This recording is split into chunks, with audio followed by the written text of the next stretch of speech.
magandang tanghali. Magluluto tayo ng ating ulam. Ayan, gulay tayo, gulay. Halo-halong gulay. Ayan, mayroon tayong kamatis, sibuyas, at cubes. Tayo ay dali lang. Ayan, kunting mantika lang tayo, guys. Mag-isa lang yung natin, yung ating sibuyas at kamatis. Pag ako nagluluto, konti lang talaga yung mantikang nilalagay ko.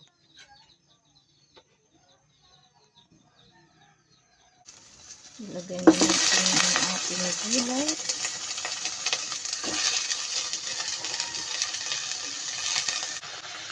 Lagyan natin konting tubig para